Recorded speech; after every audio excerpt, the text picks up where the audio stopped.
Board members, we'll get started. We're running a little bit late. Our apology there to USDB. I know you guys were here early. We were. Yes, you were. It's all good.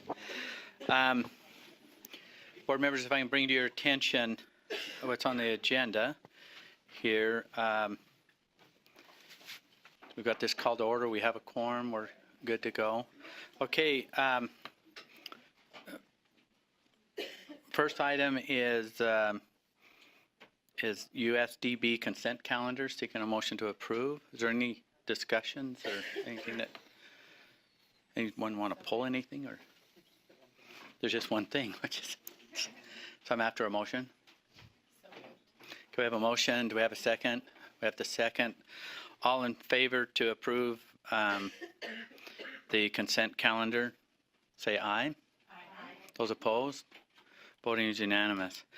Do we have anyone here that wants to participate in the public comment? We didn't have any sign up.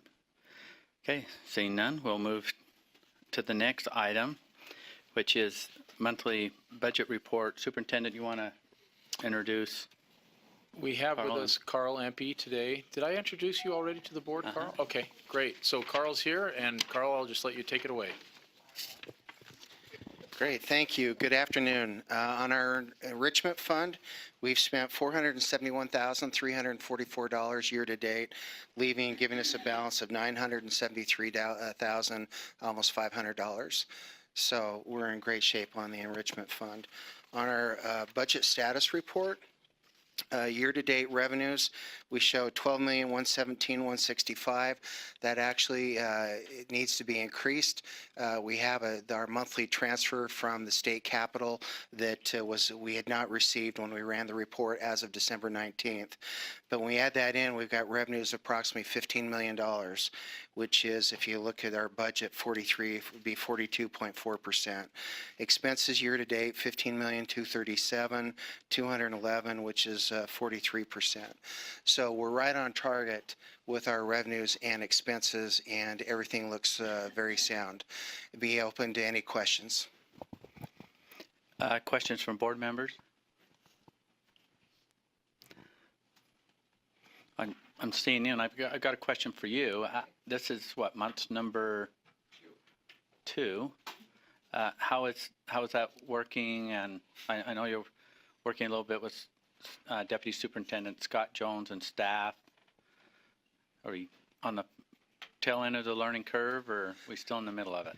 We're still in the middle of it, but we're working closely with Scott and with Deborah Jacobson and others on the staff here, and they've been a great resource to us, and I appreciate that. Okay, thank you. Superintendent Coleman, do you have something to add? what they're really asking is, when can we start hammering hard on you, Carl? Today, go ahead. Okay. He's doing a great job. Carl wouldn't say this about himself probably, but my observation has been just that he really has picked things up well. Even though USDB, you get in and you think, oh, this runs like a school, or you think this runs like a state agency, and it really doesn't do either. It's like both, and it has all the complexities and then even some unique things even there. And so he's done a fantastic job, and we're grateful to have Carl on board. Board Member Reby. So I want to make sure that I'm on the right page. We're looking at fiscal year 2018 USDB budget as of December 19th, 2017. Is that what we're looking at?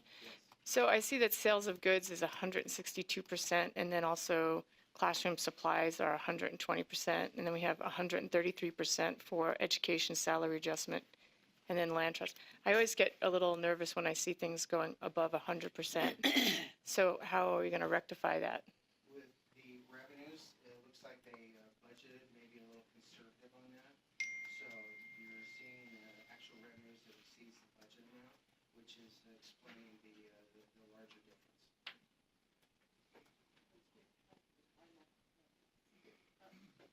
I could explain on the school supplies. We do a huge purchase at the beginning of the year, and then usually there's another one right around January, and then it really tapers off. So you'll see that number, that percentage, really decrease as we get closer to the year, and because they do most of their purchases at the beginning of the year. Follow up, you- Board oh. Member Reby? But you've overspent it if you're at 120%. So how, right? Wouldn't that be you've overspent it by 20%? Or that, because it doesn't really, because it's 18,000 that you have, but 15,000 that you spent. So it's saying that it's 120%. So the numbers are kind of off here when you say present to actual budget. Those numbers don't add up to me. And now you look at that, I'm just looking at that with the 18,000 there. What that is you know how we have the teachers' supply money that has been allocated? That's what that amount is. So we were having more teachers submit for that and we do get reimbursement from the board for what we actually spent. So they estimated 15.5, but they reimburse what we actually have to pay out to the teachers. Does that make sense? So we'll get that exact amount transferred over to us from the board later. Board Member Hanson? So on the enrichment fund, I see that the expenditures from DTS, the data processing, is way over. And it looks a little high also up in the operation. I'm looking down. Yeah, look, I'm just going down. This is the budget status report. And this is down, summary enrichment fund. You see where you are? See where I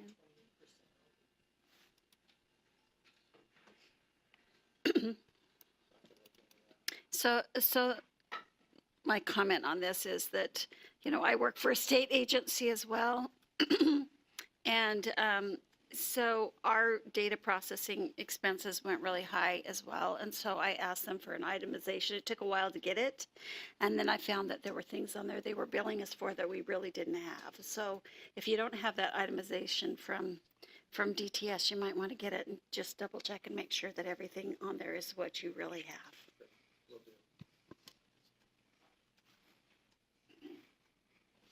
Any further questions or comments? I'm not seeing any. Okay.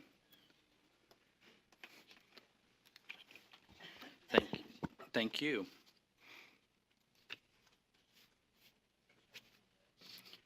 Not having any other questions or comments on the monthly budget report, we'll move to the enrichment funds report. We'll turn this over to Superintendent Coleman, and I don't know if you've got staff that are participating in this report. Great, thank you very much. Okay, so in recent discussions with the board chair, he said that there were some board members that had some questions specifically about some of our international learning experiences with our students.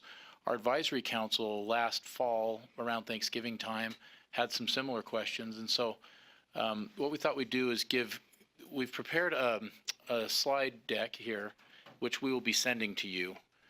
By the time I talked with Mark last week, we didn't have time to get it into the board docs packet, but we'll be sharing this with you. There's information in this if you want to drill down a little deeper after we have our discussion today. But we prepared this to help you understand some of the reasons we do what we do, and mostly why the board has supported us in doing this in the past, and why we intend to continue doing it with your blessing. Of course, anything you told us differently, we would do whatever you said. But we're just going to kind of spend a few minutes on the first couple of slides here. If you would advance to the next one. This statement is essentially when people ask us, well, why do you do these trips abroad with kids? Can't they just experience what they need to by traveling in the United States? There's really two answers to that. One of them is we do travel out of state, also domestically, but there are really good reasons. Here's the underlying philosophy. Deaf and blind students need more opportunities to experience the world to compensate for decreased access to incidental learning due to a hearing or a vision loss. In other words, there are some things that you experience when you travel abroad that you don't experience, especially at the age and time of life of these students. In addition, and so we've for the past several years used this as an opportunity to use the funds that are only available for students to use, and it's been a great success. I asked the associates to prepare some thoughts on this, and so the next slide, we have two lists. This is a little small, but to read, but you can kind of see we've made two lists. First of all, the reasons that students in general go on study abroad learning opportunity experiences, any student in the world, it benefits them in very significant ways. And the statistical correlation between this and academic success later in college and even career success is really quite striking. But aside from that, our students need these things kind of on steroids, if you will, even to a greater extent. And so what we've done, and this is meant to really facilitate kind of a conversation between us as USDB staff and you as board members, so that we can maybe target in. And I'll just kind of go through these things real quickly here, and we can come back and I'll just let you as board members sort of guide the conversation. And Michelle and Carolyn can really give you answers and specific examples, because they're the ones that have designed this program with specific goals in mind to meet the unique needs of our students. So to start out, any student who has a learning experience abroad experiences getting out of their comfort zones, and they experience a variety of travel modalities, and it builds a lot of confidence in them. A cultural sensitivity to different cultures, independent living skills, and an increased academic aptitudes, and it targets specific areas of the core curriculum. These are not junket trips where they're just kind of a vacation. They're very highly structured with core goals that are aligned to what they're supposed to be learning and developing anyway. They have much stronger college applications, enhanced career aspects, and an increased insight into the world, and this actually helps them have great leadership opportunities. With our students at USDB, what we found is that they are routinely denied access to study abroad activities that other students get. In fact, we called all of the colleges in Utah, and none of them are aware ever that any student who is visually impaired or deaf has ever participated in one. And we had a letter that we have to share with you later, perhaps, that where a parent talks about her child was accepted until they found out that that child needed an interpreter, and then they were eliminated from the program. The funds that are used for this are literally the trust funds that belong to the kids. They're not taxpayer money. It's not public money. It's trust money that belongs to the children. So as soon as they age out or graduate from USDB, they no longer have access to use these funds in their lives, and it's their money. So for that reason, it's a perfectly targeted use of these funds for a special educational opportunity to help them. The international travel with our kids, it addresses a lot of the challenges of sensory disabilities, and that's different for blind kids as opposed to deaf kids.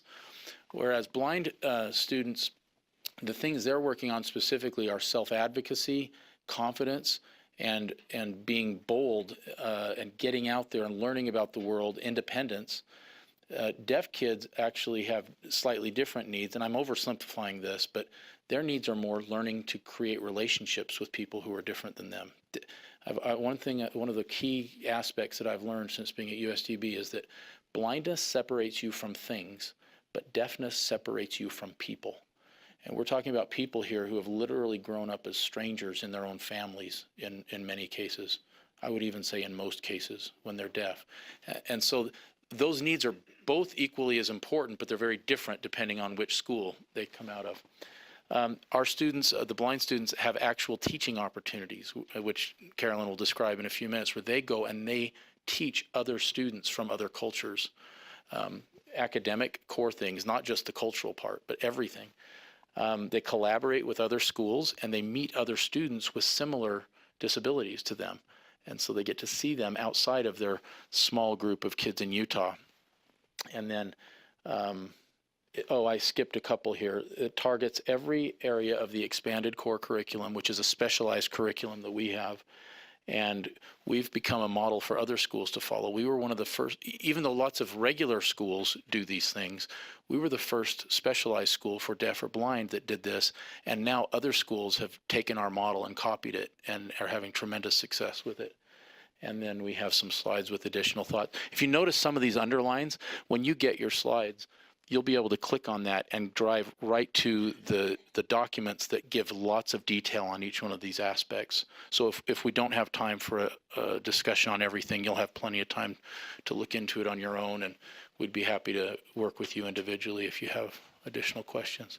So with that introduction, I'll just let Carolyn and Michelle kind of take over and answer any questions that you might have in a little deeper way.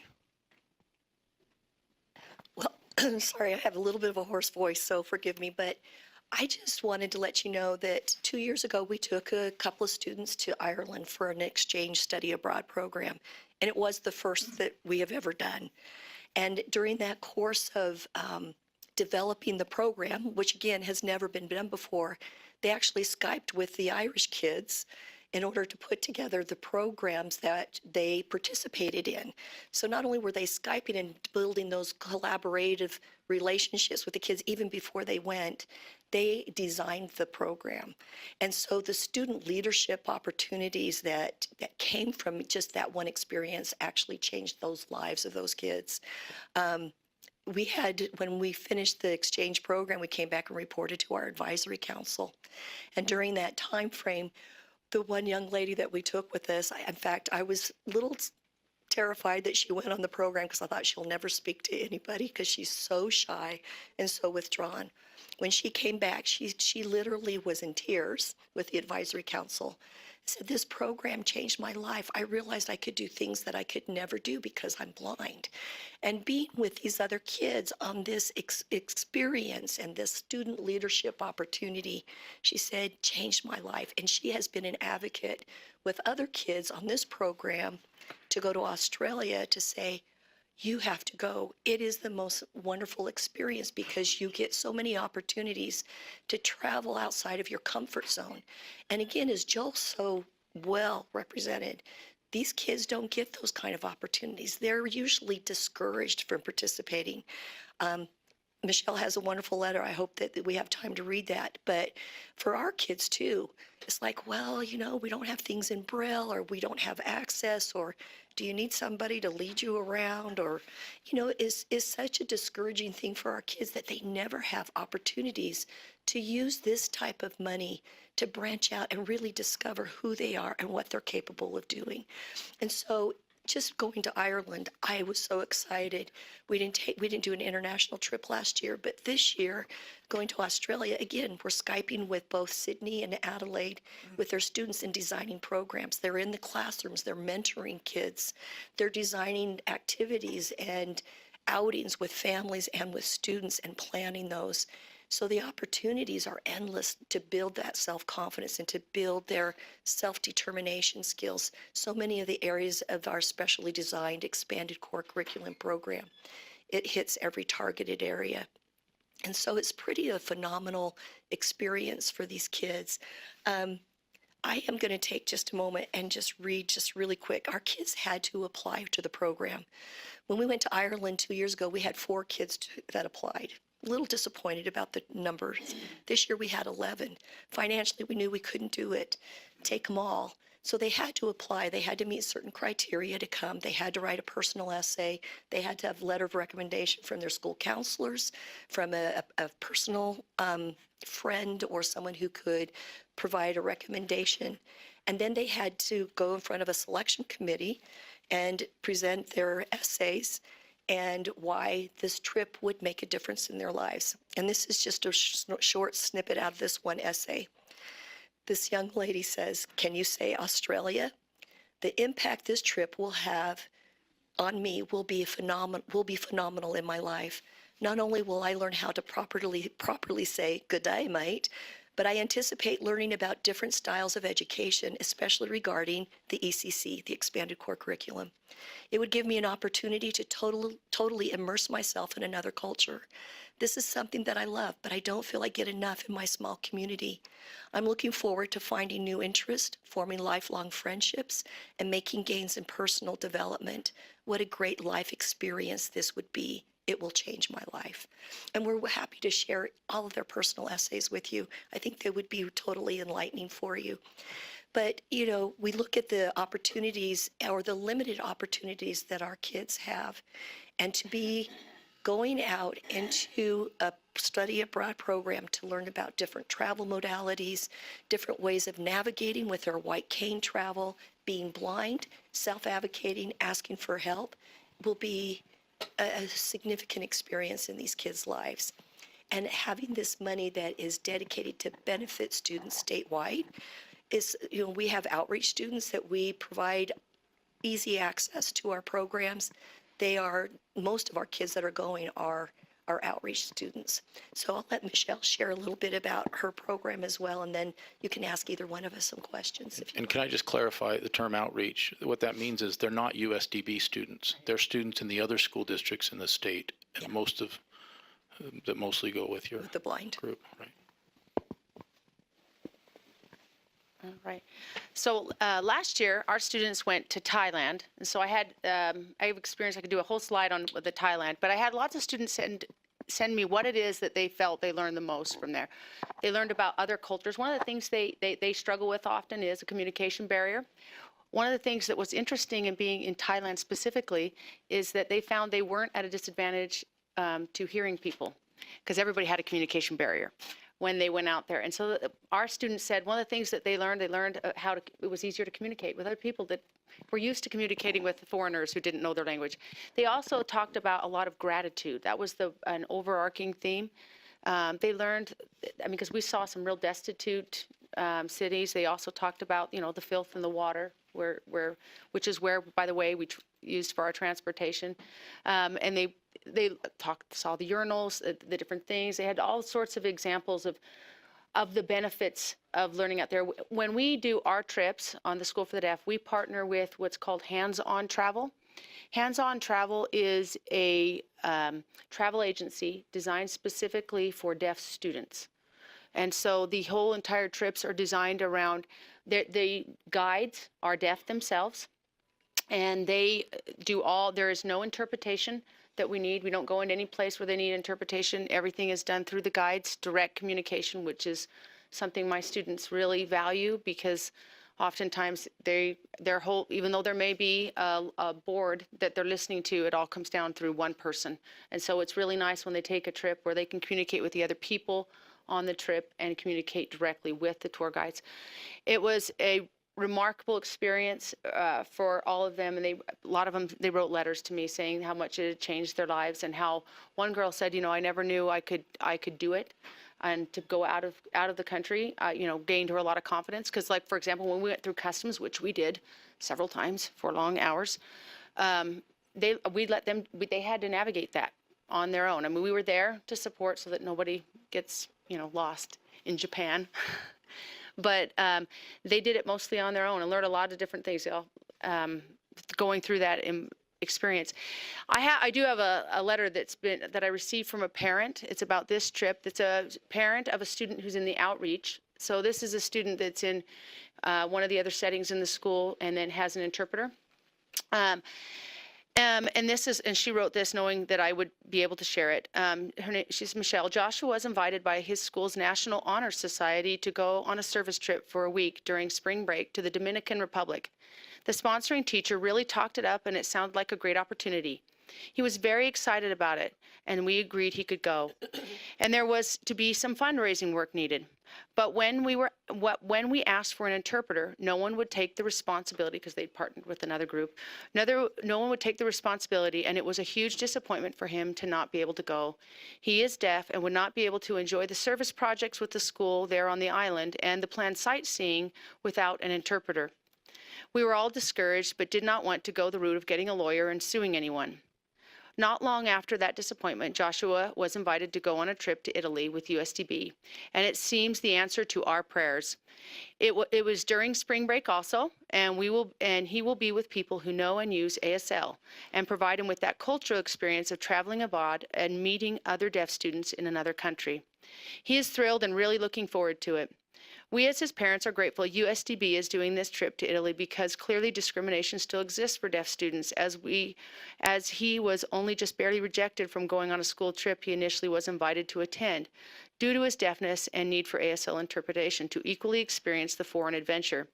We think this experience will be fantastic for him. We genuinely needed an alternative foreign trip with peers for him to go on. Thank you for arranging for this trip. We look forward to hearing about his adventures on his foreign trip. It will be a great opportunity for him. I actually didn't know that when we set up these trips, I didn't even know things like that were happening. I'm just really excited that he is one of 3 outreach students that we have attending. The other students are coming from other campuses that we have. We notify, we have a director over each area of the state, and so the directors then go out and network and involve students. Last year we had 10 students we could take. We had 8 apply, 2 at the last minute had some other things that they couldn't attend. So there were 6 that ended up going, but every child that applied last year got to go. Every single one, no matter from what area they came from. This year, we had 12 students apply. We actually had 10, and then we had several students also that applied, and I talked to Joel, I said, you know, can we add 2 more? And we thought we could add 2 more. Half of my students come from other backgrounds, other cultures, not white Anglo-Saxon. And all of them are either mid-range or are economically disadvantaged students. Most of them are economically disadvantaged. So these are their only opportunities that they have to go. This year we're going to Italy. I just listed, this is the requirements that we had all the children, they have, in order to go, they have to meet all these requirements. And I won't go through all of them, but there is work that they have to do, and they have to have all this completed. One of the programs that we have, JMS in Salt Lake, they designed a course that's tied directly to the core curriculum, in which they're going and preparing before and when they come back. For example, one of the things they're going to do is all the research and present on all the research. And then when they go on the trip and they come back, they're also gonna update that research paper and change it and see how is it different from the time they go to the time they end. So if you have any questions for me, I'd love to answer them. It's a wonderful, valuable experience for our students. I saw huge growth. And what's nice is to see that last year we had half the amount, and now the word's gotten out. And now we're like, okay, I can do this. I have one other example of a student who has a misbehaviors all the time. She keeps it in check. So she can go on these trips. I'm so proud. So she can meet these requirements. Huge different for her. We do have some questions or comments. We'll start with Board Member Lisa Cummins. First of all, half my heart's in Ireland. So what part did you visit? I don't know if this will help you or not, but we did go to Dublin, but then we went to a sports program, and it was in a little town near Killarney. Okay. So Okay. I'd have to get that for you because I Okay. really couldn't even pronounce it. But we So were you- in the mountains doing a sports camp with them up in a lodge, Okay. So you went to the southwest. southwest by train. Yeah. Yes. Okay. By train. Very Yes. cool. So you didn't take the M. The, It's the highway. It's the oh freeway. no, there. no, we did the train all the Gotcha. way there, and then they bussed us up to the sports camp. Fun. Yeah. Fun. There is, next time you go, there is a Jonathan Swift obstacle course camp over there, and Lilliput and all that stuff. So it's kind of fun. Exciting. Second of all, I'm just looking at your itinerary for hands-on travel in Italy. So you're going to be going to Pompeii and Eternal City of Rome, Florence and Pisa and all of that. So that's the two-week itinerary that you're going to be part Yeah, of? it's 10 days. 10, oh, it's 10 days? Okay, it's saying it's 12 days here, but so can children whose parents are more affluent or can pay, can they go as well? No, we're not taking any parents. And the reason being is Not parents, but for those parents that can pay for another child to attend and go with you. we haven't had anyone ask that. So I haven't actually thought that through. But I haven't had anybody Okay. who could pay that said they'll pay to go. We would probably discourage a parent going because the idea is that they're independent and they learn to be on their own. I mean, that's part part of the point of the trips. Oh. So, But as far as, if you couldn't, if you didn't have enough funding, right, for that 13th child to go with you, and that parent says, oh, I can pay that money, would you then allow them to come with you? I'm sure we There would was, there'd be consider no that. I mean, obstacle. We have enough money. yeah, This is like $40,000 out of 1.8 million that we have in enrichment funds that belongs to the kids. So So no one- funding's not a problem Okay. at all. Board Member Cannon? So I have a question. When I have traveled overseas and gone to all these faraway places, and I come back being so grateful for yes. the Americans with Disability Act that's in the United States. And I'm wondering if your students have that same experience. Do they come back feeling gratitude for the United States and how the United States, what it does for Americans with disabilities? Oh, I would love to talk about that. So we also, when we go out there, we visit the deaf community out in that. So we visited the Thailand deaf community. We had a visit all day with them. And we learned that most of the kids don't get educated. They usually stay at home. They don't get identified, most of them, until they've had some serious accidents. So some of them, most of them reported they got their hearing loss because they fell off a table and hit their head. And what all that meant was they actually went to the doctor at that point, and the doctor said, you have a hearing loss. But they've probably had it from birth. They were amazed. There's no early intervention. In order to go to the deaf school, which we visited the deaf school, in order to go to the deaf school, your parents have to really scrimp and save.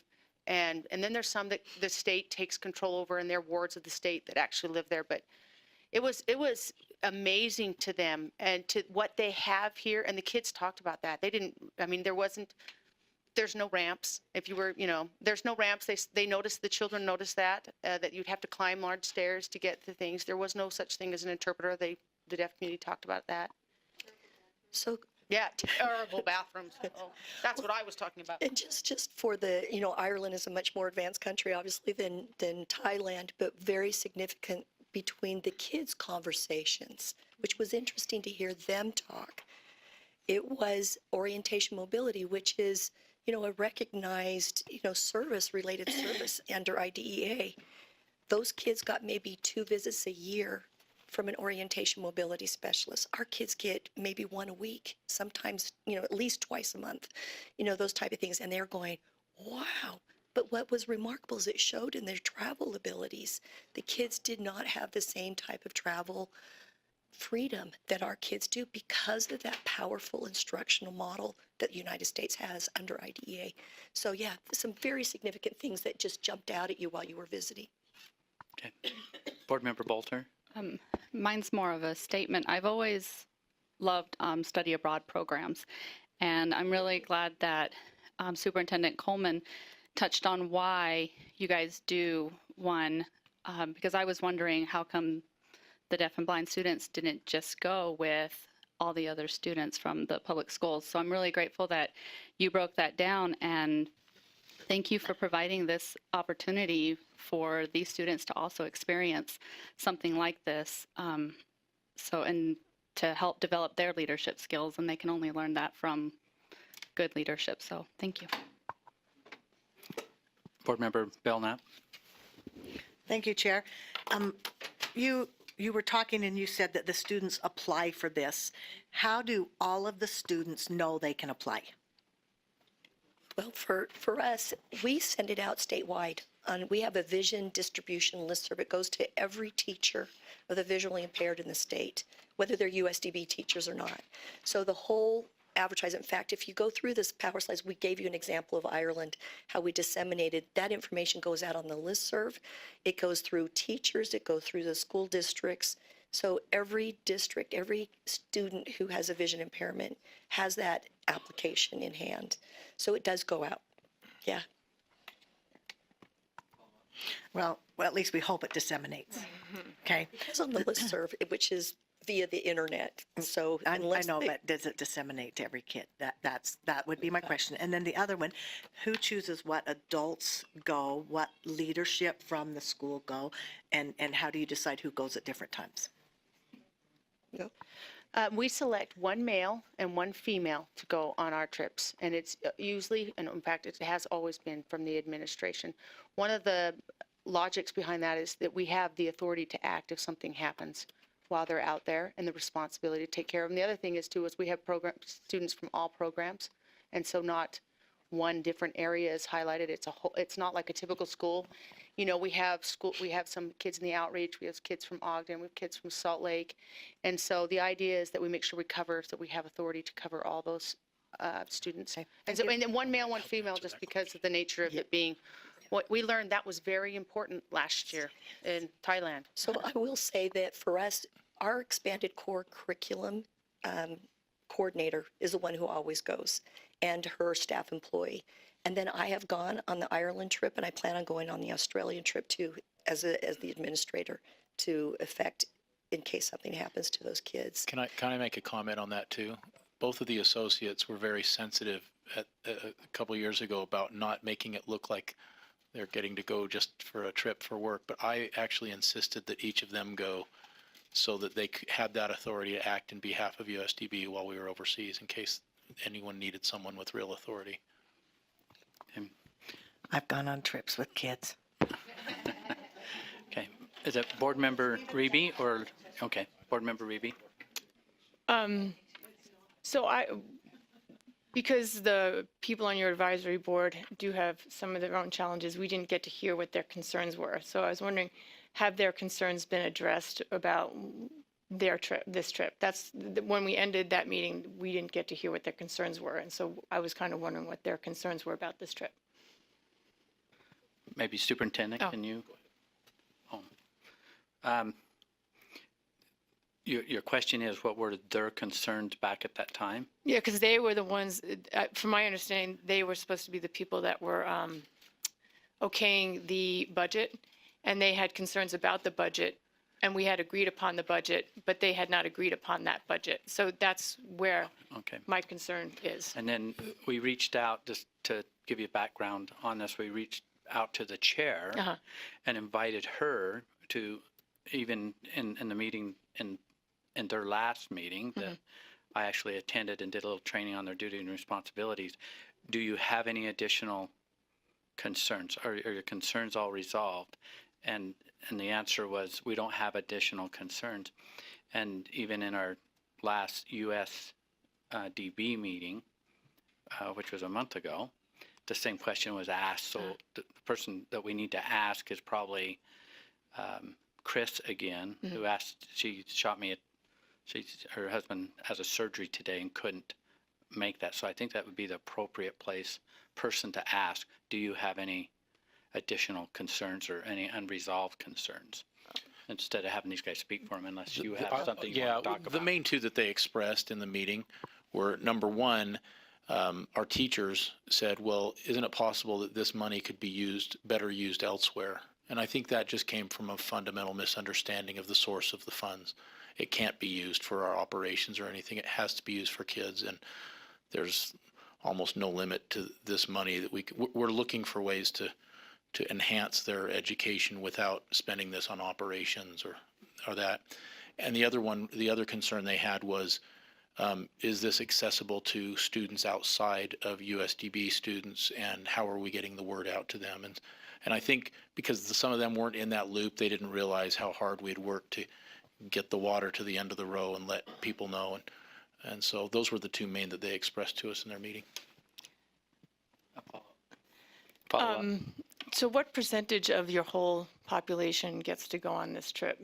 And to have a rationale behind that question is, we frequently do a lot of things in our schools, and if we look at the percentage of the kids that are impacted, we kind of understand if it's really worth the amount of money we're spending on it. So I want to know, like, I know that Board Member Belknap asked about, is it disseminated to everybody? And sometimes these things grow when we start to do them more.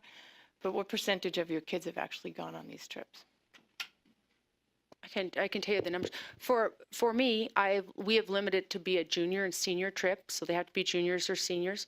To give you an idea of numbers, in my largest campus program, from freshmen to our seniors, the 4 years that they're, we have about 20 students total. So of juniors and seniors across the state, we're probably looking at about 20 total. I'm saying 20 because we're talking outreach, and I'm including my Ogden campus. And I've got 12 kids going, so that's pretty good number. Last year we had kids were frightened; they were just terrified to leave out of the state. So I think that's why my numbers were reduced. We did, invite it, and we talked to the directors. Directors talked to the teachers who go out and do outreach visits to those kids, and some of the kids were frightened. But when they saw other kids do it, now other kids are more bold and willing to try. So we're getting a higher percentage. So 12 of about 20, I'm just thinking of just juniors and seniors. So I've got a high percentage. It might even be a higher percentage than what I'm giving you. There may be less than 20, not more.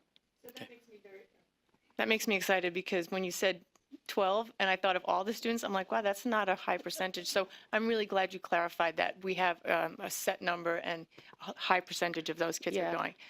I forgot my last question. Would you like me to answer for I the would- no, blind my at last all? question was, I would like to know if we could start working on maybe having that person who didn't get the interpreter, can you fund that? And can we reach out to our schools, and would that be a reasonable amount, way to use the enrichment funds? I can look into what happened with that. I'm guessing that they've collaborated with a travel agency that does student travel, and there was probably a back and forth of who was responsible for this student. We could probably look into something like that if that was something but we didn't know that they even had this issue going on. Because for that student, I'd like that student to be able to go with his or her peers if that was the choice that he had or she had made to go with that school, and instead of having a trip with, not that either trip is bad or good, but if that's where that student would like to go, I would like to know if we could reach out and maybe provide that with those same funds. Yeah, because the only thing they could do is be through an interpreter. It's nice if you think about it. An interpreter is helpful to communicate and translate a message back and forth. But as she alluded to in her email, is that it's much better when you go with a group of kids that you can say, hey, did you see Machu Picchu? Or, that was pretty cool. Did you like how this? They can actually have a dialogue back and forth that doesn't typically occur when you have an interpreter who's going through. It doesn't typically have those little, sidebar conversations that they miss. So it's a nice step up, actually, for her. But I think they should also have the opportunity to go. There should be no reason that they shouldn't be denied. So we can look into that. It's certainly not a problem. I know you wanted to talk about the line. Put on the blind, most of our kids are outreach kids. We have very few kids on campus that are the 14 to 18, which is what we opened up ours to. And so we had one applicant from the campus program, but he wasn't quite ready. He didn't meet all the criteria that the selection committee felt. We felt like a domestic trip would be better to start him off easy instead of a huge study abroad program. So our other kids are mostly outreach. And I could not actually give you a percentage, like I have 20 kids in outreach that are from 14 to 18. I wouldn't be able to give that to you right now. But yet, I'm very confident that it did go out to the kids throughout the state because we did receive a lot of applications from kids who USDB doesn't even serve this year. So that was hopeful. Okay, Board Member Lisa Cummins. Just a thought. Does your program, Michelle, right? Did I get that right? Does it also reach out to LSL students as well, or just ASL students? We reach out to the LSL students, but we let them know that the whole trip is in ASL. And so there's some students that, why most students would not be interested in that. They could probably better served in their regular school and going there without an interpretation. These are for the kids who they're not communicating in the same language. They need an additional. Yeah, and so it makes it nice so that this is the one opportunity to really go on a study abroad trip and not need an interpreter. Actually, a whole group talks to one another directly like you and I would enjoy it. And so, the LSL, we do invite them, but we just explain that it's in sign language and they're welcome to attend if they want to. And some do. One of the students, one of the things he mentioned, another student that wrote me a letter is excited because he gets to go he has an interpreter at school, but students are not at the same sign level. So he has some sign, and so one of the reasons he wants to go is to improve his sign skills. So that what that implied to me is he's more of an oral student that uses some sign, and so he was wanting to spend more time with people who sign. Which, by the way, on our trip, I should probably mention this, we are also collaborating with a school, the Rochester School for the Deaf in New York. So we're not just collaborating with the deaf students in in Italy, but we're also collaborating with another deaf school in the States.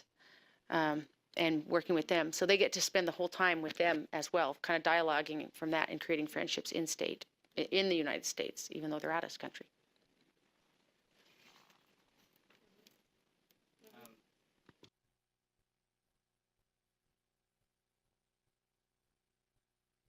Just maybe to wrap it up, I would like to thank the board for their support over the past several years. And we don't intend necessarily to do something every year. It really depends on the needs of our kids, how many we have, and what the opportunities are out there. We use these enrichment funds for other travel as well. We had a student a couple years ago that came and reported to you as a board, and it was Itzel, and she went to a special leadership opportunity that she had applied for on her own, and she asked us, we used this enrichment funding for her. We are also using it later this year to take kids from the blind school and the deaf school to Washington, D.C. to learn about how to become like Spencer Stokes. And that's the whole purpose of the program there. They're actually meeting with senators and representatives. Actually, it's an advocacy day on the Hill because of a bill for deaf and blind education that modifies IDEA, and they get to go experience that whole thing where they couldn't normally go with Close Up or any of these other programs for hearing kids or sighted kids. So thank you for your support. We really appreciate that, and on behalf of the kids. Okay, thank you. Next up, we have our Listening and Spoken Language Division Report. Superintendent Coleman, do you want to introduce Jennifer? Michelle, maybe you could introduce Jennifer for me. Since There you go. work so closely with her. I'd be thrilled to introduce you to Jennifer. Jennifer is my director over my Listening and Spoken Language program, which actually covers the Salt Lake City area, and she also goes north. So these are all the students who use listening and spoken language to communicate. So these are the students who are not using sign language to communicate, although she has several outreach students that do have some sign. She's also such a ringer. She's also covering for me when with my PIP director, as we're looking and seeking out a new deaf PIP director. She's doing both for me right now. She's amazing in every way. I love working with her. She's phenomenal with her budget, which makes me very happy. And she's easy to work with, and she's very professional. So with that, I'll turn it over to Jennifer. Okay, well, thank you. I appreciate you guys giving me a few minutes to talk to you about our program. We have the cutest of them all, as everybody will tell you. Oops. I wonder if it's going to work because I don't know That video may not. if these are going to work because I had to share this with you. Sorry, I shared it with Tammy. Is this yours? Yeah, it's mine. And you have to see the kids. That's why we're here. Okay. We have an iPad right here. Click right there. You click Click right there. right here. Yeah, no, at the tab. This tab. Oops. Type in it. Oh. They've got, and you can actually use your computer, Okay. and I'll get myself out. Where do I go? Okay, are you on board? You're on their internet, right? Okay, type in 10.10.71125. 10.10.712. You see that dot? Oh, I didn't put dots in. You want to talk about it, and I'll get you. Okay, go ahead. I'll get you. Okay, so anyways, the reason what we do in our program, our main focus is teaching children to use their spoken language and their listening skills. And our priority is helping families to understand how to do this. And so 90% of kids are born to hearing families. And so our priority is teaching them to connect with their families and teaching them the home language. We have several kids that have, oh, it's not going to work off the computer. Oh, okay. I wanted you to hear. Maybe I can put the microphone to the. Yeah. And so what we really believe is that kids need access to their home language in order to help them to connect with their families. So with using hearing aids and cochlear implants, we're able to do that. And so this is just taking time to load up. Working? Yep.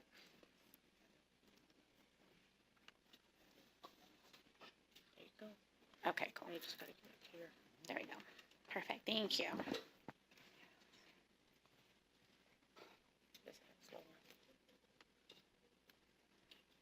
Okay. I'm going to skip over them and go to this one.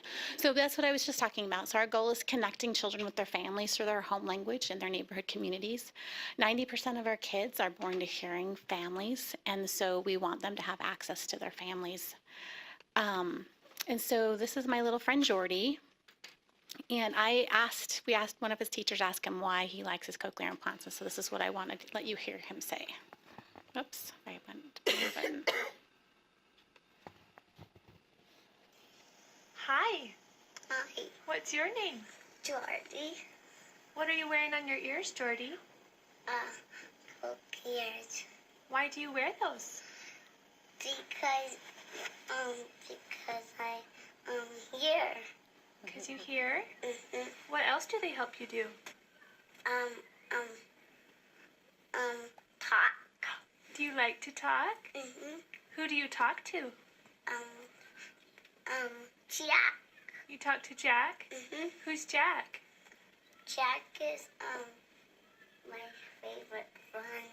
He's your favorite friend? Mhm. Yeah. Who else do you talk to? Brayden. Brayden? Who's Brayden?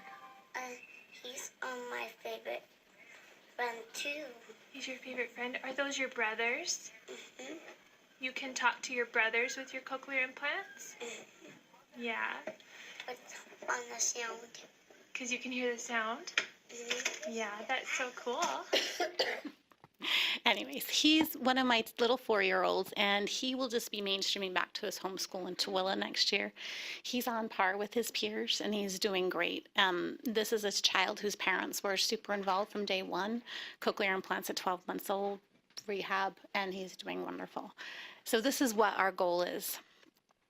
And so our program components, we have 11 self-contained classrooms, teachers, three oral rehabilitation therapists, and those people are the ones that work specifically to rehab their listening and listening by working on teaching them auditory training skills. And then we have 4 outreach teachers, and those teachers cover all of these different areas: Cache, Logan, Box Elder, Ogden, Tooele, Wasatch, South Summit, North Summit, Park City, charter schools, and Canyon School District. We have self-contained classrooms. We have 8 preschool classrooms. I have 5 in Salt Lake, 2 in Ogden, 1 in Logan, and then 3 elementary classes, 2 in Salt Lake and 1 in Ogden. Basically, our classroom instruction, our focus is intensive language instruction. So we're looking from a bottom to top approach. We look at what kids can do, and then we move on from there. So every child has goals, and every child's needs are met based on what they need. If some kids need to ask WH questions, some kids might be imitating single words. So everyone is geared towards what they need based on their age and that IEP skills. We're also focused on using state core standards and curriculum. So these are a couple of my other little friends. 7, 8, 9, 10, 11, 12, 13. What's today? 14. So we're using the core curriculum standards in preschool and teaching them just like any other preschool kid. Using lots of songs, lots of games. Do you know a muffin man, a muffin man, a muffin man? Do you know a muffin man who lives in New England? It's just a little snapshot for you. I just wanted you to be able to see the kids because that's why we're here. They're doing really, really well. Other things that we're doing, we have critical support things that we do is the oral rehabilitation I talked about earlier. One of our main things we do is the parent coaching sessions, and that's where we work individually with parents to help them to know what they need to do with their kids at home. And the goal of that is because we have kids 4.5 hours a day. So the rest of their time is with parents. And if parents know how to help their children at home, then they're more successful. We also provide group parent education classes to help them understand more about audiology or self-advocacy skills, reading, anything that we felt like they need we provide. We also collaborate with our educational support services, our OTs, our PTs, SLPs, anything the kids needs or on their APs we work with. And then the consultant services in the school districts, the children are in the mainstream classrooms and we pull them out to work on specific language needs based on IEP goals. And once again, the parents are our key. We do lots of parent involvement activities, parent education classes, parent socials, parents as mentors for other families. That's been a huge thing where we have new families are called by one of the older families, and that really helps them to feel part of our program. And then our Spanish parents, we are trying to do the same thing and have Spanish families call them as well. We have a kindergarten class in our neighborhood school. We have a kindergarten, first and second grade class down at Mill Creek, and they also integrate with the classrooms at Mill Creek, and which gives them the opportunity to be with typical peers. And then my school-wide improvement plan is really focused on getting those parents in the classrooms and helping them to engage with other parents. We also work on professional development opportunities. One of the big things we're really starting to find is we need more LSL teachers because we have lots of people retiring, and so teacher shortage is huge. And then our real main goal is providing language-driven academics to ensure students compete with the same age peers. We want them on level just like any other student. And here's my little friends again. Thank you for watching. Goodbye. So anyways, those are my cute little friends. We want to thank you for all of your support. Really do appreciate everything you do for our kids. The kids are doing really well. And any questions? Questions or Yeah. comments from board members? I think your presentation was well done, and Thank you. Can I just add Excited. some?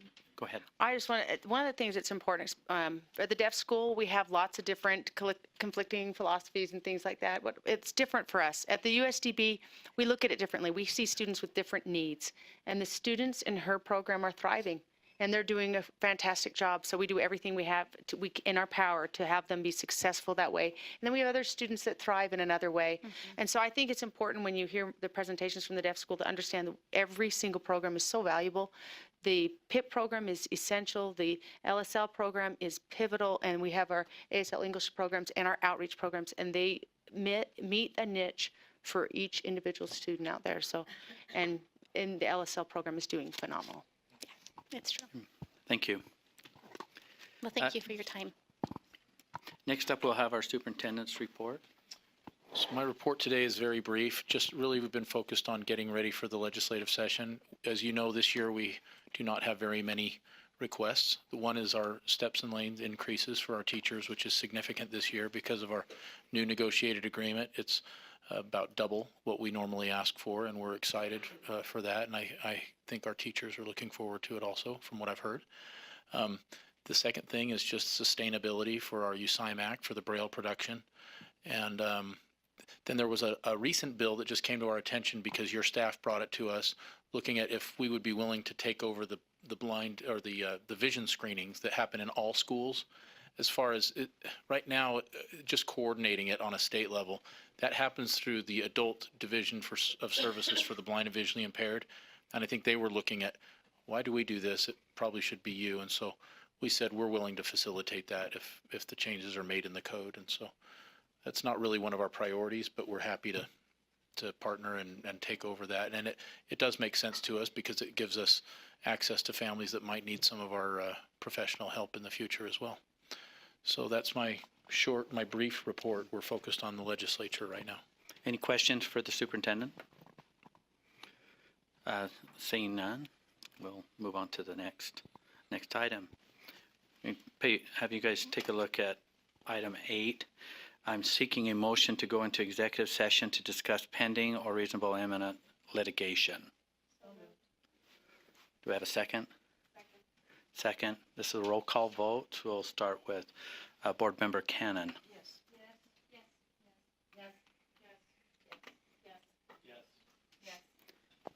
Yes.